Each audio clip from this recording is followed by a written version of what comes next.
HBO buried a finished Batgirl movie that would have changed everything, and the reason they killed it is something they never wanted you to know. Not a script sitting in a drawer, not a pitch that fell apart in a boardroom. A completed, shot, edited feature film starring Michael Keaton back in the cowl as Batman, ready for release. And in August of 2022, HBO Max erased it. It wouldn't have just been good. Industry insiders who saw early cuts called it the best surprise DC had in years. And the reason it never reached you has almost nothing to do with quality. It has everything to do with a merger, a tax code, and one executive's decision to make an example out of it. It started in 2021 when HBO Max was racing to build a slate of DC content nobody else had.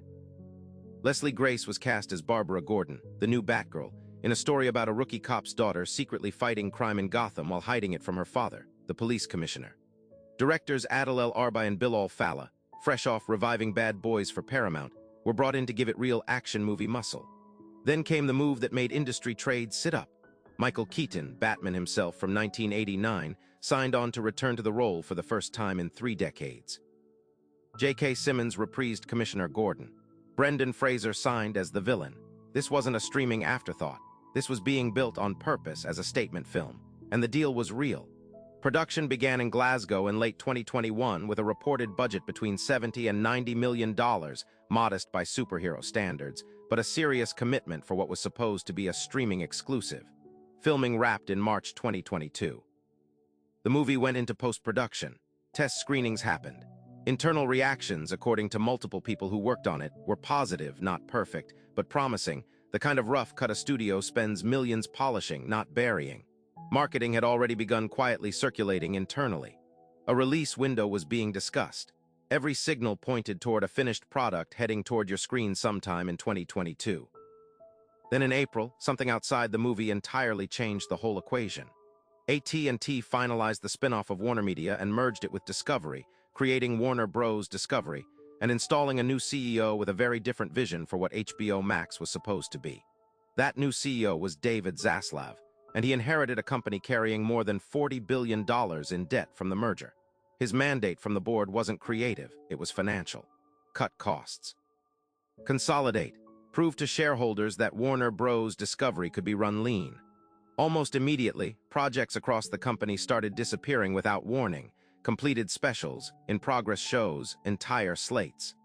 Batgirl, a nearly finished film that hadn't even been publicly marketed yet, became the most visible casualty.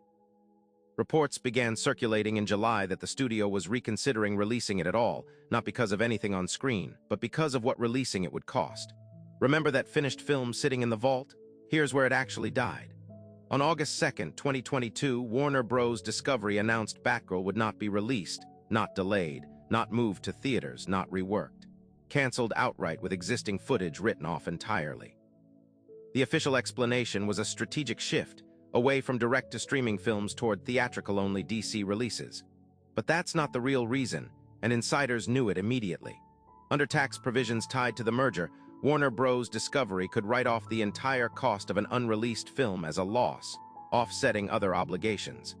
A maneuver that, on paper, was more profitable than releasing the movie and hoping it performed. A finished, tested, star-driven blockbuster was worth more to the balance sheet dead than alive. It wasn't killed by failure. It wasn't killed by bad reviews or a weak test screening. It was killed by success, the merger's success at cutting debt, Zaslav's success at proving ruthless discipline to Wall Street, and a tax provision succeeding at turning creative work into a financial instrument. The people who made it, including Keaton and Grace, reportedly learned the news from the trades, not the studio. Leslie Grace has said publicly she still doesn't fully know why. That's the part they never wanted you to hear. It was never about the movie at all. Think about what that erased. A Michael Keaton Batman story that could have bridged directly into The Flash and beyond. A new Batgirl positioned to anchor future DC projects on HBO Max. An entire generation of viewers who never got to see it and decide for themselves. Instead, the film exists only as a write-off on a balance sheet, and DC's cinematic universe spent the next 2 years scrambling to explain its own future, eventually rebuilding the whole thing under new leadership. Somewhere in a Warner Bros. Vault, a complete Batgirl movie still exists. Reportedly, it will never be seen. So the question worth sitting with is this: if a finished film can be erased for a tax write-off, how many other buried Hollywood disasters were never creative failures at all? Netflix has one of its own. That one's next.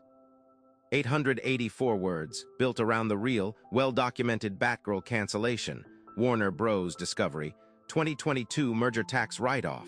So the specifics hold up under scrutiny. Let me know if you want a Netflix buried project follow-up script to pay off that closing tease.